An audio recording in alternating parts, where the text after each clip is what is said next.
Bonjour mesdames et messieurs, ce mardi l'actualité nous parle de propos expansionnistes de Kagame. C'est la RDC qui va saisir la justice internationale selon Christophe Lutundula. Bien sûr, l'actualité nous partagée ce matin par 7sur7.cd parle au cours d'une conférence de presse tenue le samedi 13 mai 2023 à Kinshasa. Le vice-premier ministre des Affaires étrangères Christophe Lutundula Apala est revenu sur le propos du président rwandais Paul Kagame, selon lesquels son pays réclame ces terres données à la RDC par la Belgique pendant la période coloniale. Pour le patron de la diplomatie congolaise, ces allégations non fondées viennent étaler à la face du monde la posture belliqueuse du Rwanda et son intention délibérée à remettre en cause les frontières héritées de la colonisation au grand mépris des conventions internationales en la matière. En l'en croire sur instruction du président Félix Tshisekedi, la RDC est en train de boucler son dossier afin d'ouvrir une action au niveau des juridictions et institutions internationales autour de ces déclarations non vérifiées. Les réactions côté congolais ont été faites par écrit, mais je vous informe déjà que nous avons une série d'initiatives à prendre sur le plan de la justice internationale. C'est en voie d'être ouverte. Nous avons fait un document avec Patrick Mouyaya où nous avons dénoncé la matérialisation des faits d'agression, des crimes contre l'humanité, des crimes de guerre. Je suis en train de travailler sur ces dossiers avec mes autres collègues ministres, a-t-il déclaré. Christophe Lutundula a par ailleurs, au cours de cette même conférence de presse, fustigé l'inefficacité sur terrain de la force régionale de l'EAC qui soutient-il est financée à 70% par la RDC. Il a aussi déploré le fait que sur terrain, les éléments de cette force se sont écartés de leur mission répressive, coalisant et fraternisant avec les terroristes du M23. À attendre Christophe Lutundula, tout porte à croire que la RDC va décider du retrait de la force de l'EAC lors de l'évaluation prévue au mois de juin prochain. Il a saisi cette occasion pour rassurer l'opinion quant à l'efficacité du mandat offensif de la force de la SADC dont le déploiement pourra intervenir avant fin juin. Également dans l'actualité, ici c'est par rapport à la diplomatie. À Oyo, Félix Tshisekedi et Denis Sassou Nguesso raffermissent les relations bilatérales entre la RDC et le Congo. C'est le président de la République démocratique du Congo, Félix Antoine Tshisekedi Tshilombo, qui a effectué une mission. Alors c'est une visite officielle de 24 heures en République du Congo, précisément à Oyo, entité située à 400 km au nord de Brazzaville. Lors de son arrivée samedi 13 mai dernier dans cette ville de la République du Congo, le 5e président de la République démocratique du Congo, qui a été accueilli par son homologue Denis Sassou Nguesso, a bénéficié des honneurs militaires et les salutations des délégations officielles. Selon la cellule de communication de la présidence de la République démocratique du Congo, le séjour du président Félix Tshisekedi Tshilombo à Oyo s'inscrit dans le cadre du raffermissement des relations bilatérales d'amitié et de coopération entre les deux pays frères, la République démocratique du Congo et la République du Congo. Les deux hommes d'État ont eu un tête-à-tête. C'était le dimanche suivi d'une séance de travail élargie à leurs proches collaborateurs. Ils ont évoqué plusieurs questions, notamment les sujets d'intérêt commun, la coopération bilatérale et la situation sécuritaire à l'est de la République démocratique du Congo. Le président Félix Tshisekedi a regagné Kinshasa. C'était toujours le dimanche après-midi après son bref séjour de 24 heures à Oyo en République du Congo. Également dans l'actualité, nous parlons du déploiement de la force de la SADC en passant par les reports de la marche de l'opposition. Retour sur les faits majeurs de la semaine dernière. On en parle ce matin, bien sûr, nous partagés par le média en ligne 7sur7.cd. C'est quelques sujets d'actualité de la semaine passée qui ont retenu l'attention de la rédaction de 7sur7.cd. Ici, nous nous en servons pour la rétrospective hebdomadaire. Il s'agit notamment du déploiement des troupes de la SADC dans l'est de la RDC et les réactions qui s'en sont suivies, du bilan des inondations de Calais revu à la hausse et du report de la marche de l'opposition au 20 mai prochain. Alors lundi 8 mai 2023, l'actualité de la semaine qui s'est achevée a été dominée par l'option levée le lundi 8 mai 2023 par les pays membres de la SADC, donc Communauté de développement d'Afrique australe, celle de déployer sa force dans la partie est de la RDC pour y restaurer la paix et la sécurité. C'est ce qu'a déclaré l'organisation dans un communiqué, lui, à l'issue d'une journée de discussion. Ces sommets ouverts par le président namibien Hage Geingob a connu la participation du président de la République Félix Tshisekedi, du Sud-Africain Cyril Ramaphosa et de la Tanzanienne Samia Suluhu Hassan. L'Angola, le Malawi et la Zambie ont été représentés par des ministres. Alors la motivation était la flambée des violences dans la partie est de la RDC et l'indicateur sur lequel se base cette décision de la SADC. Celle-ci dit réitérer sa ferme condamnation de la recrudescence des conflits et activités des groupes armés, y compris les rebelles du M23.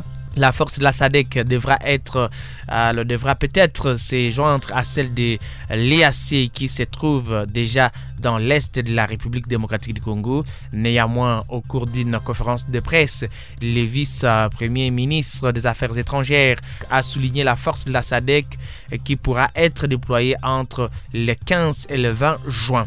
Vague de réactions à Kinshasa, le mardi 9 mai 2023 au mercredi du mai, donc au lendemain de cette décision de la SADC, soit le mardi 9 mai, la plateforme de l'opposition Lamouka, Martin Fayoulou, a manifesté son indignation en s'opposant à ces déploiements de la force de la communauté de développement de l'Afrique australe dans l'est de la RDC.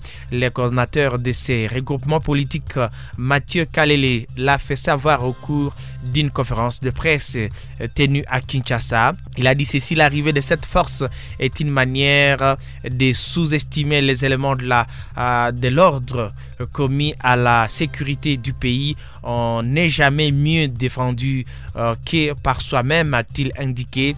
Une position soutenue par le député national Claudel Loubaya.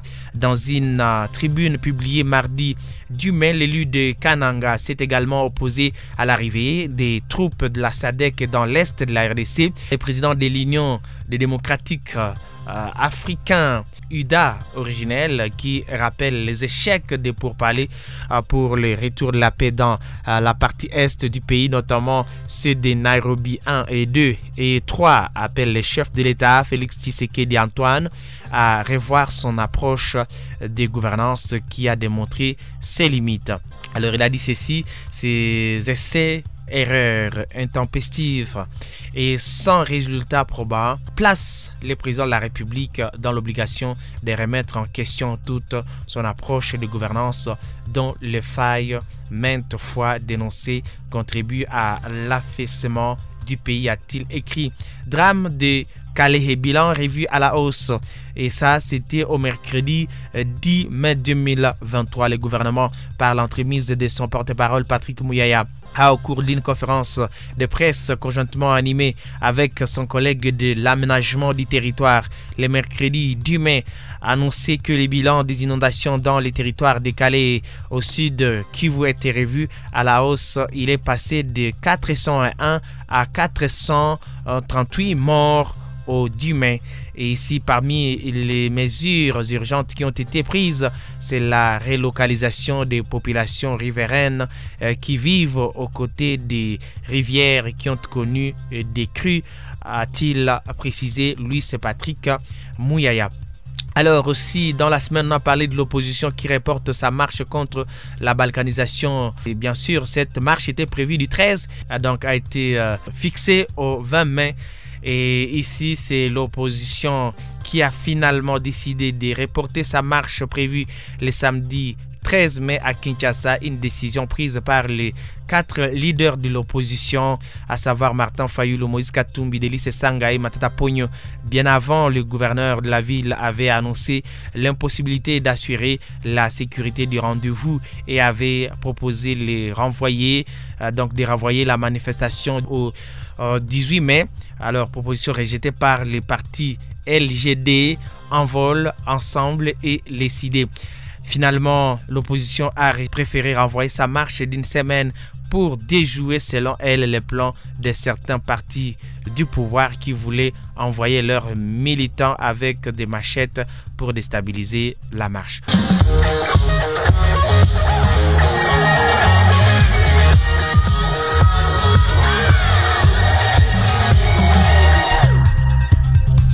La RDC et le Rwanda et les ACR qui s'accordent pour le rapatriement des réfugiés congolais et rwandais. C'est la RDC et le Rwanda qui s'engagent à entamer un dialogue constructif afin de créer des conditions favorables au retour durable des réfugiés congolais et rwandais dans leurs pays respectifs. Les délégations des deux pays ainsi que le Haut Commissariat des Nations Unies aux réfugiés ACR se sont réunis à cet effet le lundi 15 mai à Genève, en Suisse, pour discuter des dispositions de ces rapatriements. À l'issue de cette réunion tripartite, un communiqué conjoint a été signé par toutes les parties. Selon ces communiqués, ces documents, les deux gouvernements s'engagent notamment à reconnaître les droits au retour et à assurer le respect du principe d'un retour volontaire en sécurité et dans la dignité. Il s'agit aussi de relever les défis liés à la sécurité des personnes rapatriées, à l'échange d'informations sur les conditions de vie dans les zones de retour, y compris la sensibilisation au niveau communautaire ainsi qu'à la réintégration. La RDC et le Rwanda s'engagent également à continuer d'assurer l'accès à l'asile pour des personnes ayant besoin de protection internationale dans le respect des conventions relatives. Les deux pays s'engagent également aussi à tenir à Nairobi dans un délai d'un mois à compter de lundi 15 mai une réunion technique pour deux objectifs: définir les modalités pratiques pour la réactivation de tous les engagements et des structures contenues dans les accords tripartites de 2010 et développer une feuille de route globale et relative, relancer les processus de facilitation du rapatriement volontaire des réfugiés congolais au Rwanda et des réfugiés rwandais en RDC selon les principes directeurs et modalités déjà souscrits dans les textes des accords tripartites de 2010. Les délégations étaient conduites par Christophe Lutundula, vice-premier ministre en charge des affaires étrangères et de la francophonie de la RDC, Marie Kayizire Solange, ministre chargé de la gestion des urgences de la République du Rwanda, et le haut commissaire Filippo Grandi. Voilà l'actualité nous proposée ce matin par Radio Okapi.